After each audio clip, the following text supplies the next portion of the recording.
বর্তমানে অনেকেই আছে যারা 4-5টা বেশি সূরা পারে না। এখন তারা যদি 5 ওয়াক্ত নামাজ অল্প কিছু সূরা পাঠ করে আদায় করে তাহলে কি চলবে?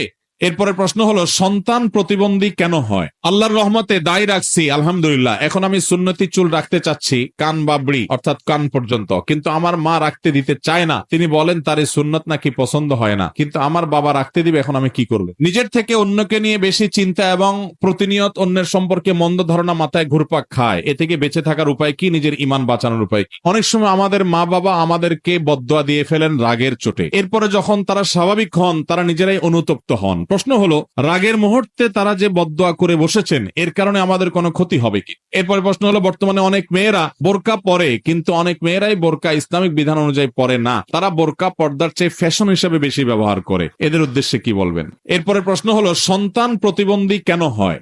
সন্তান প্রতিবন্ধী কেন হয় ভাই? আল্লাহ রাব্বুল আলামিনের কোন হিকমা, কোন রহস্য আছে। হয়তো বাবা মাকে আল্লাহ তাআলা তাদের সবরকে আল্লাহ তাআলা পরীক্ষা করেন এবং এর মাধ্যমে তারা সবর করতে পারলে তাদের আল্লাহ তাআলা জান্নাত দেন, গুনাহ মাফ করেন, অথবা আল্লাহ তাআলা অন্য কোন হিকমত আছে। কিন্তু আমাদের সমাজে একটা কুসংস্কারাচ্ছন্ন বিশ্বাস আছে যে মা যদি খারাপ হয়, বাপ যদি খারাপ হয়, কপাল পোড়া হয়, আল্লাহর পাপিষ্ঠ বান্দা হয়, তাহলে তাদের সন্তান প্রতিবন্ধী হয়। এমন কোন কথা কোরআন হাদিসে কোথাও বলা হয় নাই। প্রতিবন্ধী অনেক নেককার মানুষের ঘরে হতে পারে কি পারে না। আমাদের এই সমাজে কারোর যদি প্রতিবন্ধী সন্তান হয়, ওই লোকটার প্রতি সবার দয়া মায়া হওয়া উচিত, তাকে সবাই সাহায্য করা উচিত। যে সন্তানটাকে নিয়ে কত কষ্টে আছে বেচারা, উল্টা বরং আরো খোঁচাখুচি করে তার কষ্ট আরো বাড়ায় দেয়। এই সমস্ত কুসংস্কার আমাদেরকে বিদায় করতে হবে ইনশাআল্লাহ।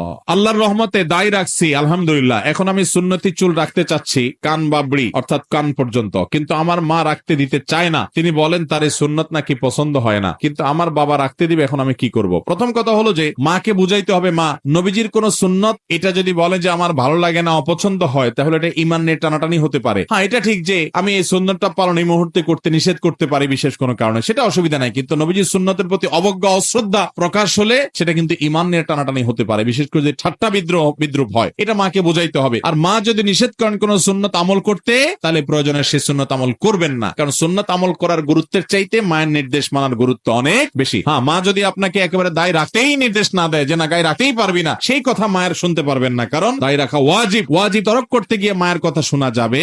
বিনয়ের সাথে মাকে জানাতে হবে, মা তোমাকে আমি ভালোবাসি, তোমার কথা আমি সবকিছু করতে রাজি, কিন্তু নবীর নির্দেশ মানতেই হবে। আফুল্লুহা আর খুল্লুহা, সেজন্য আমি দায়ী, তোমার কথা চাচতে পারবো না। তবে হ্যাঁ, চুল লম্বা করে এটা তো সুন্নাহ। অতএব সুন্নাহর ক্ষেত্রে যদি মা নিষেধ করে সেটা আপনি মানবেন, মায়ের নির্দেশকে প্রাধান্য দিবেন। নিজের থেকে অন্যকে নিয়ে বেশি চিন্তা এবং প্রতিনিয়ত অন্যের সম্পর্কে মন্দ ধারণা মাথায় ঘুরপাক খায়। এ থেকে বেঁচে থাকার উপায় কি? নিজের ঈমান বাঁচানোর উপায় কি? আমাদের এই যুগে বেশিরভাগ লোক নিজের চরকায় তেল না দিয়ে অন্যের চরকায় তেল বেশি দেয়। বিশেষ করে ফেসবুকে গেলে দেখবেন যে অমুকের ঈমান নাই, অমুক কাফের হয়ে গেছে, অমুকের এই ভুল হয়েছে, অমুকের ওইটা হয়েছে, নিজের কোনো খোঁজ খবর।